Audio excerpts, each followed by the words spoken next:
tout le monde. Nous allons avec l'aide de Hachem en même temps une halakha et en même temps une ségoula qui est à la portée de tout le monde et par ignorance ou par peu de connaissances. En l'ignore alors que nous pouvons la pratiquer et cela tous les vendredis soirs. Je vais vous raconter ce que dit la Gemara. Le traité Shabbat, pardon. C'est une bracha, oui, que je vais apporter, mais c'est dans le traité Shabbat, page 119b. Je cite. C'est marqué comme ça. Amar Rav Hasda, Amar Mu'okva. Donc c'est les sages du Talmud. Kol hamitpalel be'erev Shabbat. Toute personne, il ne parle pas d'homme seulement. Kol hamitpalel. Toute personne, ça veut dire femme, homme, enfant. Be'erev Shabbat, la veille de Shabbat, ve'omer, et il dit, vayichulu השמיים והארץ וכל צבאם ויכל אלוהים ביום השביעי. Qui ne connaît pas ces phrases-là, 35 mots, il y a. Qui ne connaît pas ces 35 mots? ויכולו השמיים והארץ וכל צבאם ויכל אלוהים ביום השביעי מלאכתו אשר עשה. Qu'est-ce que dit ce ויכולו? Je traduis. ויכולו השמיים, et les cieux furent terminés, והארץ et la terre, וכל צבאם et tous les armées célestes et les armées terrestres. Chaque création. L'Éternel a fini le 7e jour son travail qu'il a fait. Il s'est reposé le 7e jour, Mikol Melato, de tout son travail, Asherasa qu'il a fait.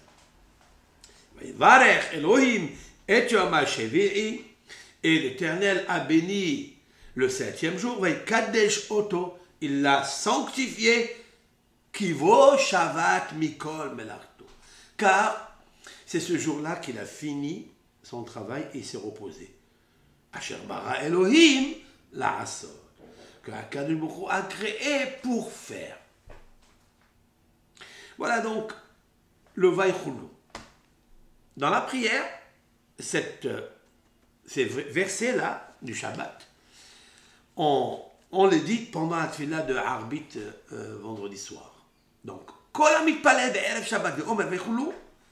tout celui qui prie, qui fait la tefila de la Hamida, et qui dit Vaïchoulou pendant la Hamida, maintenant, qu'il soit avec le tzibour, avec la communauté, ou qu'il soit seul chez lui à la maison, parce que des fois, il est difficile de venir, surtout pour les femmes, vendredi soir, elles restent à la maison pour préparer la table, etc.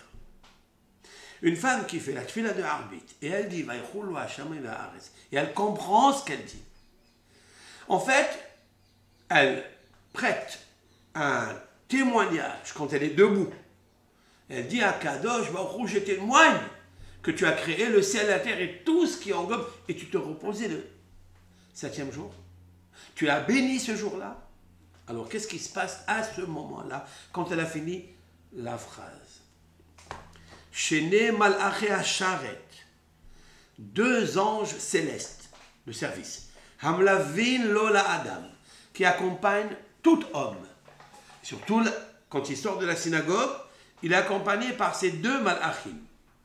Manihim Yedehen al Rosho, ils posent leurs 2 mains sur sa tête, Ve'omrimlo, et lui disent, c'est un verset dans Ésaïe, Vesar avonecha vehatatra techupa. Sar avonecha. Et évacuer ton accusateur, vehatatra techupa, et ton péché est pardonné. Ça, c'est une bénédiction qui se fait immédiatement après avoir lu Vaïchoulou Hashamayim ve'aretz. Autrement dit que tous les vendredis, nous pouvons enlever les accusateurs créés par nos péchés, entre guillemets, de la semaine, et nos fautes pardonnées. Voilà ce qui est marqué ici dans la Gemara. La Gemara juste suit quelque chose. Amar Rabbi aussi Barabi Ouda. Chez Malaché Asharet, il y a 2 anges célestes de service. Mais la ville ou la Adam accompagne l'homme la veille de Shabbat. Mi bet ha-Knesset le beto de la synagogue chez lui à la maison. Et hatov, un bon et un mauvais. Au Ksheba le beto, quand il vient chez lui à la maison, Matsaner Dalouk, il voit que la bougie est allumée. Shulhan Aruch, la table dressée. Umittato Mutsaat, et son lit bien posé, bien fait. Malach Tov Omer, le bon ange, dit Yehi Ratson, que ta volonté à Kadosh Baruch Hu fasse. Shetehe le Shabbat Aheret, que Shabbat prochain soit comme ça. Ou Malach Ra, on est Amen Baal Korho. Et l'ange mauvais, il répond Amen de force. Il est obligé de le faire. Et sinon, et si la table n'est pas dressée, le lit n'est pas bien fait, et que la bougie n'est pas bien allumée, c'est-à-dire dans le côté sud de la table, il y a le côté toujours est, côté nord et côté sud, il faut passer les bougies côté sud, c'est là où il y a le sod, c'est là où il y a le secret, c'est là où il y a la sagesse, et là où il y a la sagesse, il y a la richesse, au nord. Alors le malach, Tov, quand il voit ça, il dit que Dieu fasse que semaine prochaine, ça sera comme ça. Et le malach, il dit Amen. Il est obligé de le faire. Et si ce n'est pas le cas, alors le malach, lui, il va dire que Shabbat prochain, ça sera comme ça. Ça veut dire une maison vide de lumière. Une maison vide du Shalom Bayit. Et le Shalom Bayit, c'est la table et aussi le lit. Parce que c'est le lit, quand il est bien dressé, c'est une preuve que la femme et l'homme sont ensemble dans la même table et qui protègent les tables de la loi et la foi qui fait la loi. Et donc, cette bougie-là qui est allumée dans le sud, elle est extraordinaire. Et le malach Tov dit que Dieu fasse, il ratson que la semaine prochaine c'est comme ça. Maintenant, ça c'est fin de citation du Talmud.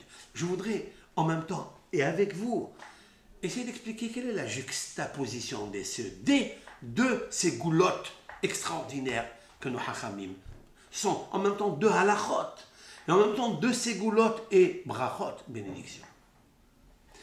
La première, ce sont des malachim à la synagogue ou bien à la maison quand tu vas dire Vaïchoulou Hashamay Va'aretz. Quand tu as fini la prière, tu dis Vaïchoulou Hashamay Va'aretz. Deux malachim qui t'accompagnent et qui posent la main sur toi et te disent que tes fautes soient pardonnées.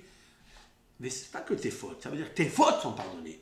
Sois sûr et certain que tes fautes sont pardonnées.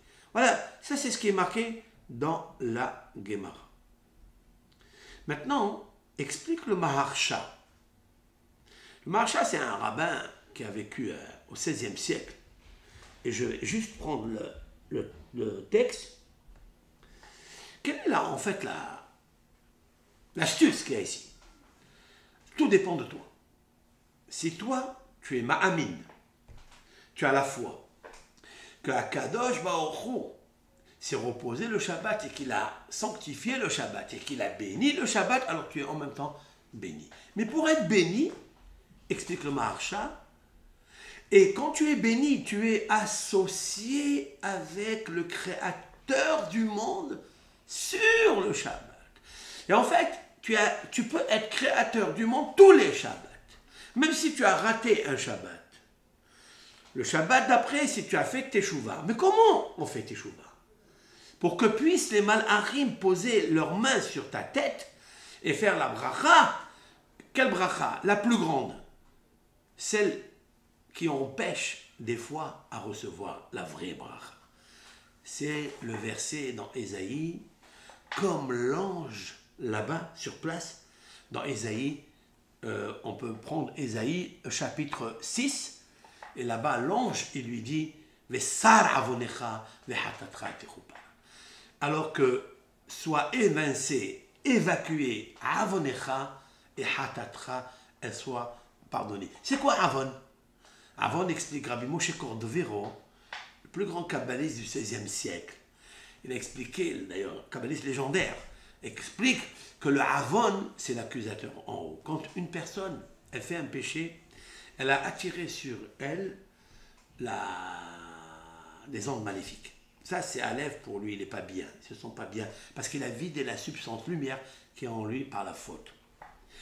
Mais il y a une deuxième chose qui est difficile pour l'homme. C'est l'accusateur qu'il a créé qui n'arrête pas en haut de l'attaquer et de le soupçonner et de essayer de l'accuser par tous les moyens.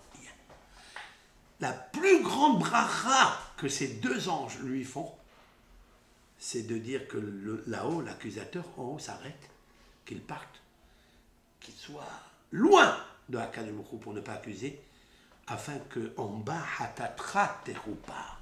Il y a ici deux dimensions, deux mondes. D'abord, c'est là-haut, avant là-bas. Si un homme, il est angoissé, si un homme, il n'arrive pas à faire Shabbat convenablement, il n'arrive pas, en fait, à recevoir toutes ces brachot, dommage. Vous savez pourquoi?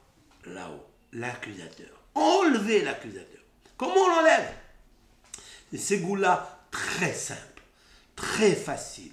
Elle est à notre portée de le dire, Vaïchoulou, après la prière. Tu as témoigné que tu as arrêté ton travail. La semaine, ça y est, c'est fini. Maintenant, je consacre tout le Shabbat pour Hakadosh Baruch Hu et je ne monte pas. Le RF Shabbat, cela c'est fait, le RF Shabbat, pourquoi?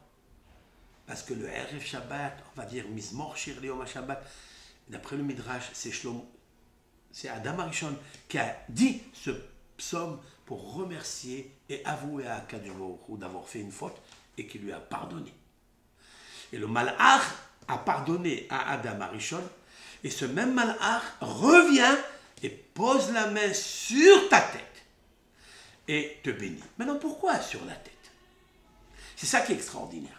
Et sur la tête, alors on peut dire beaucoup de choses, mais une des grandes choses que j'ai vues dans le Gan Ben Ish Hai, c'est que la tête de l'homme, le crâne de l'homme, il est fait comme deux marmites. Il est comme ça. L'hémisphère, elle est comme ça. Et le cerveau est à l'intérieur.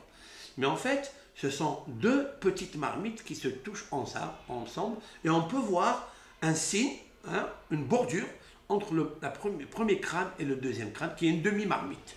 Là. La femme, elle n'est pas comme ça. Si vous ouvrez le crâne d'une femme, c'est extraordinaire, il est une boule. Il n'est pas divisé en deux, comme l'homme. Explique le Gaon Ben Ish Hai, pourquoi l'Éternel a fait une chose pareille?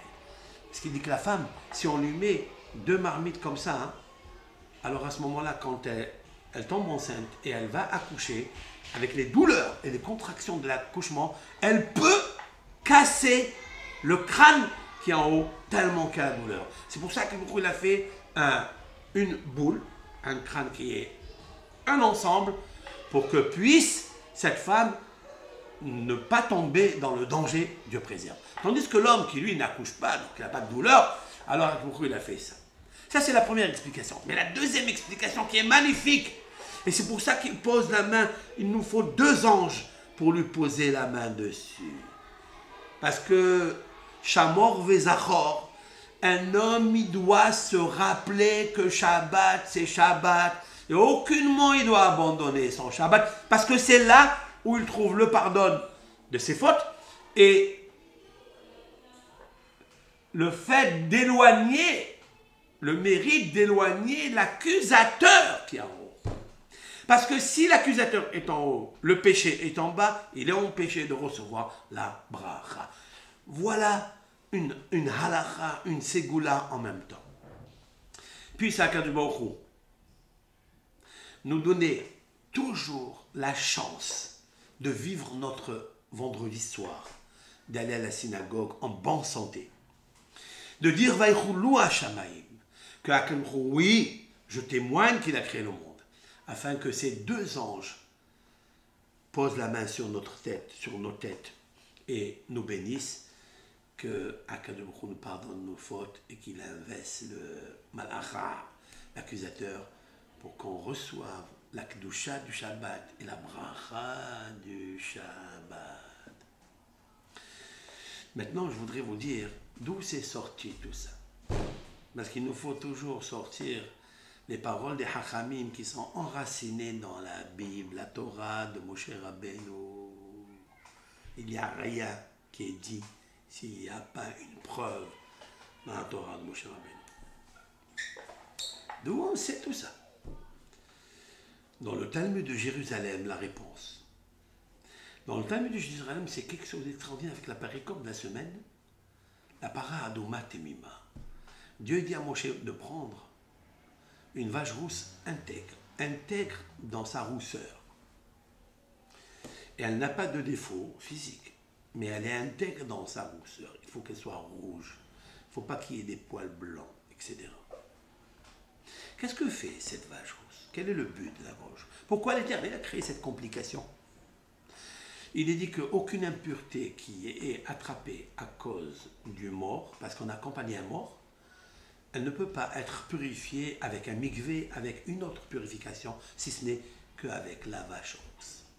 On égorge cette vache, on la brûle, on la moud, on pratique le moudage, on prend les cendres, on les mélange avec de l'eau lustrale et on asperge sur l'impur.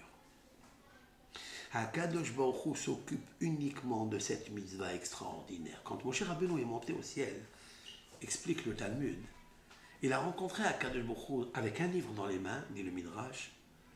Il était en train de lire dans son livre. Qu'est-ce qu'il lisait? Lui demande Moshe Rabbeinu. Je suis en train de m'occuper de purifier le peuple d'Israël par la loi dogmatique de la vache rousse. Et cette vache rousse, ne cherche pas de comprendre la raison, parce que tu ne trouveras jamais. Tu sais quel est le goût que tu dois avoir? C'est seulement de purifier le peuple d'Israël. Chez l'Israël. Heureux l'homme, heureux les parents, heureux le mari et la femme qui s'accompagnent avec la purification l'un de l'autre. Alors, Akadosh Baruch Hu, il pardonne. Elle est une kapara ou pas? Oui. Donc, on sait très bien qu'Akadosh Baruch Hu, il pardonne grâce à cette vache rousse. Comment on pardonne? En enlevant la faute qui a créé l'impureté et l'impureté qui empêche la bénédiction. Voilà le centre de ce midrash. Sauf que le midrash, il ajoute quelque chose d'extraordinaire. Il dit que dans la paracha, il est marqué 3 fois le mot al. Il est marqué al, 3 fois. Comment c'est marqué? Asher lo ala aleha ol. Il est marqué Vikru elecha para aduma temima asher en bamum asher lo ala aleha ol. Asher, pardon. Il est marqué 3 fois le mot asher. Et alors, s'il est marqué 3 fois le mot asher, par juxtaposition de l'analogie des termes avec le Shabbat, là, Vaychulu hashamayim ve'haaretz v'chol tzevaam, Vaychal Elohim bayom hashvi'i asher asa, Vayishbot bayom hashvi'i mikol melachto asher asa, Shebara Elohim la'asot. Il y a 3 fois le mot asher dans Vaychulu hashamayim. Et il y a 3 fois le mot asher dans la para Aduma. Le midrash de Yerushalmi, du Talmud de Jérusalem, c'est l'auteur Rabbi Yohanan, dit de la même façon que la para Aduma, il y a 3 asher, et il pardonne à celui qui est impur, et bien la même chose, le Shabbat, il pardonne avec celui qui est impur. Et immédiatement, le midrash Yerushalmi rapproche l'idée de cette Gemara que nous venons de lire, c'est-à-dire que lorsqu'un homme il fait la prière et il dit Vaychulu hashamayim, il va remuer 3 fois le mot asher, qui est écrit dans Vaychulu hashamayim, 3 fois le mot asher, il va donc faire une connexion avec la para Aduma, où il a marqué 3 asher, et de la même façon que là-bas, il y a le malach qui lui pardonne, là aussi, 2 malachim, ils posent la main sur leur tête, et ils lui disent autrement dit, qu'aujourd'hui, il n'y a plus la vache rousse. Comment on se purifie? Shabbos. Shabbat, il nous reste Shabbat Kodesh, de se purifier avec le jour du Shabbat, d'enlever les avonotes. Si quelqu'un ne sent pas le Shabbat, on a compris pourquoi. Parce qu'il n'a pas encore témoigné véritablement la Emouna, que Akadosh Baruch Hu, il se repose le Shabbat. On a l'impression de faire des choses, mais de ne pas en sentir. C'est pas parce qu'on ne sent pas qu'elle n'existe pas, que ça ne marche pas. Ça marche. Sans là, un autre jour, tu comprendras. Comme on dit les Hasidim de Lubavitch, je crois que c'est le Baal Tanya qui a dit, ou le Rabbi, je ne sais pas, il a dit, il y a des gens qui m'écrivent et qui disent, je ne sais pas pourquoi il m'arrive ça. Où est Dieu? Où est Akadosh Baruch Hu? Où se cache Akadosh Baruch Hu? Alors, le Rabbi de leur dire, ne t'étonne pas qu'il est plusieurs fois que tu ne comprends pas Akadosh Baruch Hu. Étonne-toi qu'une fois tu as compris Akadosh Baruch Hu. Le plus grand étonnement, c'est de comprendre Akadosh Baruch Hu, parce qu'on ne peut pas le comprendre. De ne jamais le comprendre, comment il agit, ça c'est évident, c'est le plus grand miracle. Mais quand tu le comprends, ça aussi c'est un miracle. Demande-toi comment tu peux comprendre Akadosh Baruch Hu. Et c'est quand. Ça veut dire quoi? Ça veut dire en fait, tu penses que Akadosh Baruch Hu, quand tu fais la mitzvah, il n'est pas là. Tu sais qu'il t'embrasse quand tu fais la mitzvah. Et la preuve, de malachim, il faut que tu sentes à l'intérieur de toi que ça marche comme ça. Que quand tu as fini, Vaïchoulou, 2 anges, ils posent sur toi la main. Tu ne l'as pas compris maintenant, tu le sentiras après. Oui. Alors c'est ça qui est extraordinaire. Et donc, le Shabbat aujourd'hui, même si on n'a pas la purification par la vache rousse, nous avons celle du Shabbat. C'est vrai que le Shabbat, des fois, il est difficile, comme la rousseur, la rougeur, la teneur en rigueur de la vache rousse, dinim, parce qu'il y a plusieurs dinim dans le Shabbat. Mais combien elle est purificatrice, combien ce jour il est extraordinaire. Maintenant, tout ça c'est magnifique, mais où on le trouve dans la force des lettres et des mots, dans la valeur numérique? Si vous prenez le mot para aduma temima, comme il est écrit dans la Torah, vous allez trouver la valeur numérique 830. Para, la vache, aduma, rouge, temima, intègre. Si vous prenez ces 3 mots qui sont écrits dans la péricope de Hukat, et la valeur numérique 830, vous allez trouver quoi? Vous allez trouver 1, 2, 3, 4. 4 mots qui sont écrits dans Vaïchoulou Hashamayim Ve'aretz. Lesquels? Kivo, Shavat, Mikol, Melachto. Car l'Éternel s'est reposé de tout son travail. Kivo, Shavat, car en lui, Shavat, se reposer, Mikol, de tout. Quand on dit de tout, ça veut dire ne pense pas au travail. Ne parle pas des choses inutiles. Tous les travaux que tu peux faire dans la semaine avec ta pensée, avec ta parole, avec tes actions, Shabbat, Shabbat, Shabbat. Le jour de Shabbat, tu dois te reposer de ça. Lorsque tu témoignes ça, alors Akadosh Baruch Hu, il t'apporte les 2 malachim, il te pose sur toi. Et ils te demandent, ils te font la même kapara que te fait la para Aduma Temima. Para Aduma Temima 830. Qui vaut Shavat Mikol, que l'Éternel, et c'est la correspondance qu'il y a entre le Shabbat et la para Aduma. Aujourd'hui, il n'y a plus de para Aduma, il nous restera le Shabbat. Et donc je sais qu'il y a les anges. Melarto. Dans le mot Melarto qui veut dire le travail, ben le travail que tu ne travailles pas, il se transforme de Melacha en Ha-Malach. Melacha Ha-Malach. Au lieu du travail que tu ne penses pas, que tu ne parles pas et que tu n'agis pas, Melacha se transforme en Ha-Malach. L'ange, lorsque tu as fait ce que Akadosh Baruch Hu te dit, tu as la Emouna, alors Akadosh Baruch Hu transforme la Melacha en Malach qui t'accompagne et qui t'enlève tous les malheurs que tu peux recevoir. Mais plus encore. J'ai fait la connexion entre Para Aduma et Kivo Shabbat Mikol Melarto avec quelque chose d'extraordinaire. Celui qui veut se marier, celui qui veut vraiment se marier, un garçon qui cherche un shiddur, un bon shiddur, une kala na'ava hasuda, une kala bien, une kala qui a l'amour de Hachem, qui a envie de faire son Shabbat.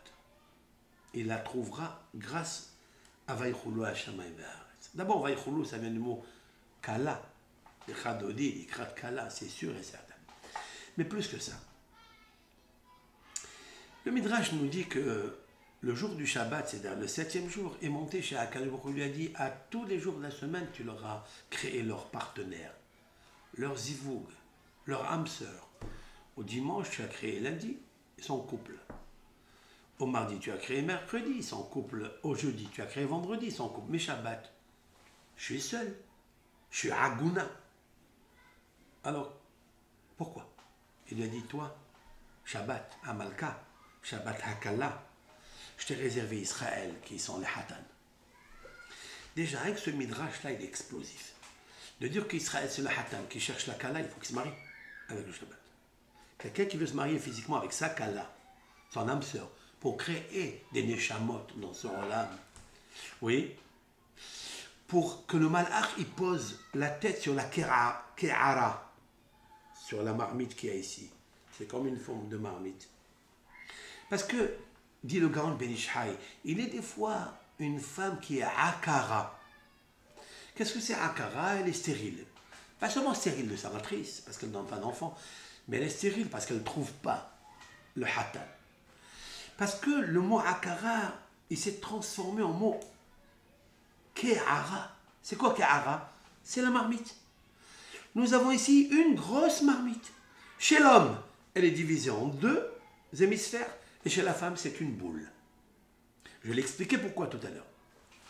Mais si quelqu'un, il veut que passer de akara, c'est-à-dire stérile, à ke'ara, ça ne dépend pas d'elle, ça dépend de lui. Il faut qu'il va rencontrer les 2 marmites qu'il a ici, c'est-à-dire Shamor et Zachor. Shamor, c'est d'observer les lois qui sont interdites le jour de Shabbat, de ne pas les violer.